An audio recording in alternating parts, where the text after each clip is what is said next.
Hey everyone, and welcome to Avian Games. Just Jack today, bringing you one of my favorite decks of all time. It's probably number two, right behind Toon, because Toon's close to my heart. But this one is amazing, and I absolutely love it. It's Rikka, if you couldn't tell by the giant card on the left and all the cards in the center.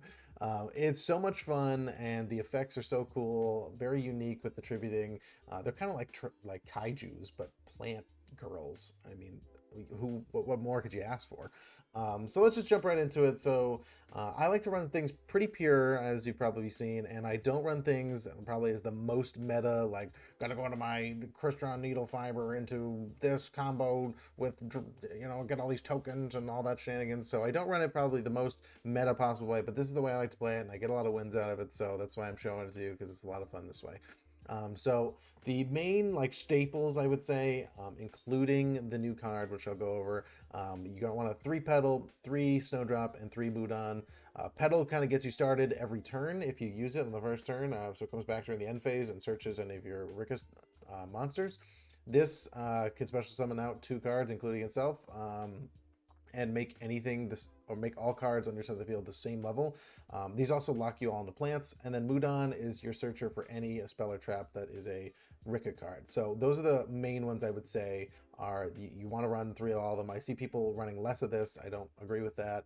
I think this is like a huge combo starter for the rest of the deck. So I would say run 3 of this and 3 of this and 3 of this. The next 3 of I would definitely recommend is the new card that just came out. It is a negate hand trap and graveyard trap, which is kind of cool. You have to tribute something for it, but because of the new field spell, that's not a problem really, which we'll get to. So just a amazing negate, quick effect, as long as you have it in your hand or graveyard, like I said. Has to be a 3 of, and it's a free special summon, so another body on board if you need to tribute something off for some of these effects. So super good, definitely a 3. The next few cards are also Rikka cards, but I wouldn't say they're as mandatory at the ratio I have them at. This could probably be dropped down. I just like to run more Rikkas because that's kind of how I like to play decks, so I use the cards that are mostly the theme. So I have 3 of Primula. She can special summon out if a monster is tributed, which is something you do a lot of. So free special summon that way, or she's just level 4 and you can get her on board to do some of the other tributing stuff that you might need to do. So I run her at 3, and then I just run her at 1. This one can kind of be good if you want to go lower. And then if it was in the graveyard and sat there this turn, you can special summon it back, which is kind of nice. So another body on board if need be. But I don't really see her being 100% necessity, and I don't really see Primula being 100% necessity like Rikka Snow Princess. But yeah, those are those ones.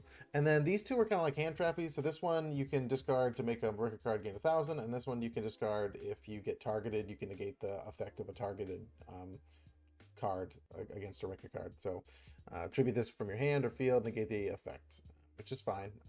And then if it was in the graveyard, you could tribute 1 playmaster special summon it. I don't ever really do that, but it's still an effect you can do.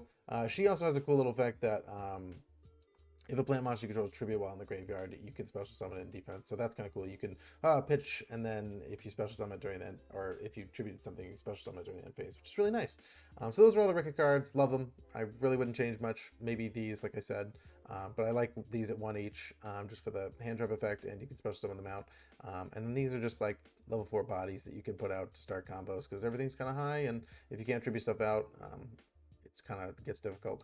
But then next on 3 Lone Fire, pretty self-explanatory, just an easy special summon, and a lot of the time I like to get Mardell, which is another search, plant monster, generator, but I love it.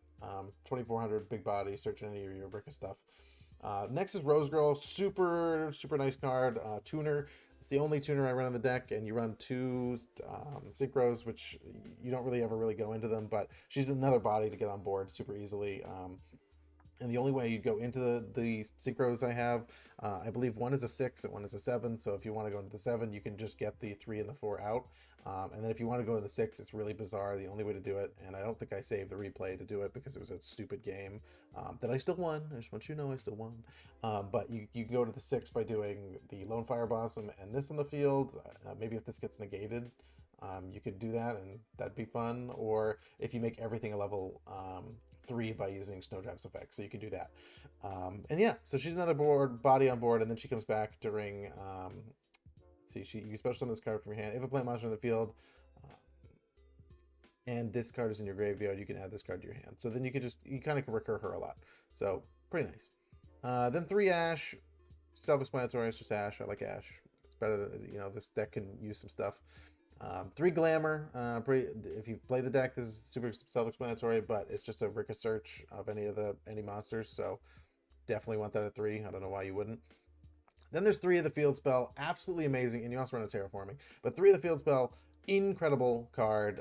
Allows you to use your opponent's monsters as tribute for a Rikka effect, which is incredible. So you can use the traps on their turn a lot of the time, and you can use the if you're starting out, or if they've already gone, you can use like Mudon and tribute to, so like you can tribute 1 plant monster, so you can tribute their monster as a plant monster and then special summon this card out and then search a spell, which is incredible.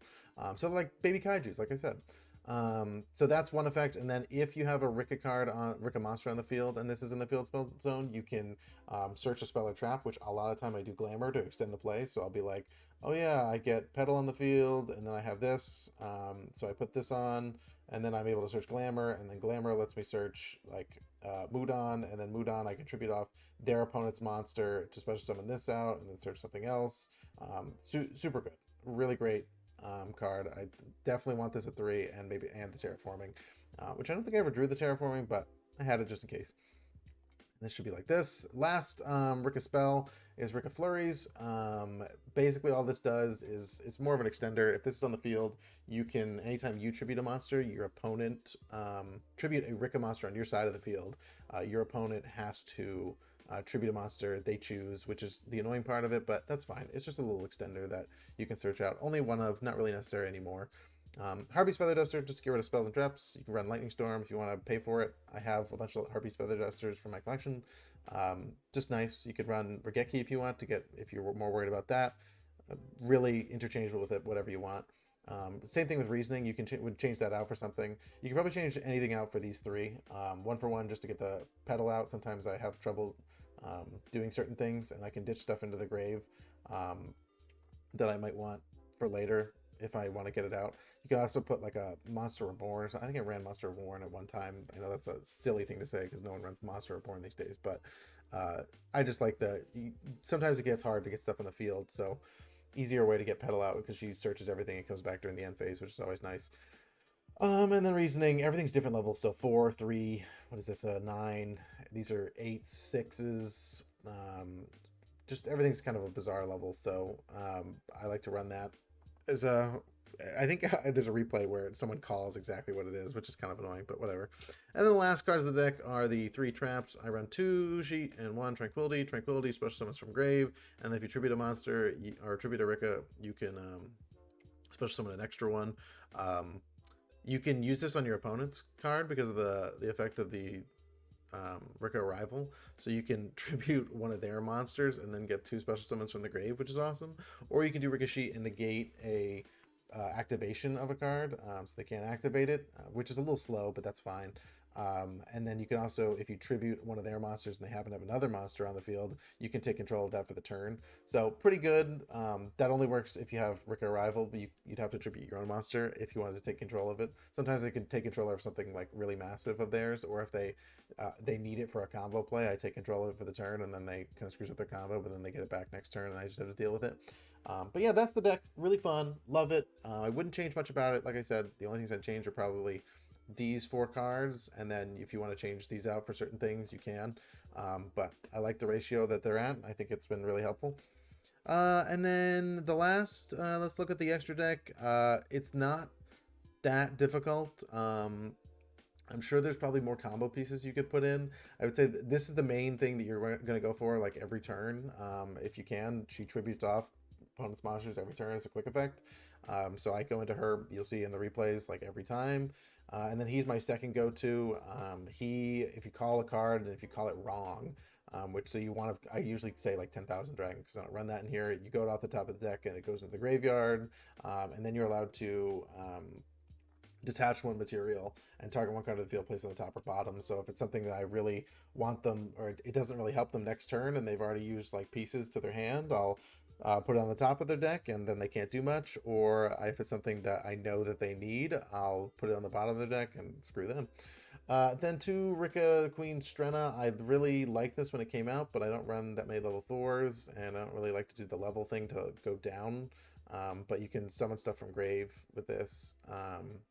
Or you can... Sorry, I gotta read it again. I don't use it that often. If this card with Z material is tributed, you can special summon one rank 5 or higher plant from your extra deck or graveyard, and then you can attach its material. That's fine. I just... I don't know. I don't really see the need of it. This is just a better... Just go into this instead of wasting your time going to this. And then I never use her. She could be cut for something. This could also be cut for something. You only have one level 1, and you have level 6 stuff, but this is just not really that effective. And then the two synchros, I usually only go into this one, which is very rare though. I have a replay. Like I said, I don't go into it. I don't have the replay, but it just has your opponent anytime they normal or special summon that's not a plant, it's 1,000 life points, which is pretty crazy. So like, let's say you get them down to like, I don't know, 4,000. They only have 4 summons that turn if this stays on the board. So that's pretty brutal. This I never go into. It can be cut for something else, whatever you want. It's just another plant because you're locked into plants with everything. That's why everything's plants. Next is the best link you can probably play, which is Aroma Jasmine. That's not how you say it. Aroma Fairy Jasmine. I think that's how you say it. Generic 2 plants. So you're locked into plants. Special summon this out. You contribute 1 monster this card points to, special summon 1 plant monster from your deck in defense position. So that's kind of cool. If you have a problem with the stuff that's on the field, put that out. And then there's also this big brawly guy. I don't go into him often either. He takes a lot of materials, but he's got a cool effect, you know, if you want to go into him. This I'd probably run out. I don't know when this comes out. I have to look that up, but this is I would put this to 2 or 3 in a heartbeat, because of how amazing it'd be to get all, like if you could excavate the top 3 cards in your deck and special summon up to 2 plant monsters. And then that's like absolutely amazing, I think, for this deck. Especially because of look at how many plant monsters you're running. There's a lot. So I would definitely run that at 2 or 3 if it was out, but I'm not sure. I know these aren't out yet. But I wasn't sure if this comes out in the same thing or if it comes out later or when it comes out. And then Zeus, you can also run that if you really wanted to, but you're locked into plants, so you'd have to not do anything about the plant stuff 1 turn, and then also have one of the Xyz already on the board, attack, and then go into it. But you're probably using your materials, so it's kind of useless. But yeah, that's the deck. If you have any questions, comments, concerns, I would definitely, you can comment them down below. Don't have any concerns, questions, just tell me you love it. I'd really appreciate it. While these cards aren't out, I was running the Evil Thorn package and something else. I don't remember what the other 3 cards were. I may have ran another trap, one of these maybe. I can't remember what I did, but I definitely ran the Evil Thorn package, but that's not as good as these new cards. So put those in. All right, well, check out the replays, see what you think. I think I obliterate Chris with one of them, and I think the other one is a Dark Magician, and the other one is like a new meta deck, like Sprite, whatever it's called. I don't know. I haven't seen it. I know it's been topping, but it was the first time I saw it, and I ended up beating it, so that was kind of cool. But yeah, check it out. Thanks for watching, and come catch me in the next one.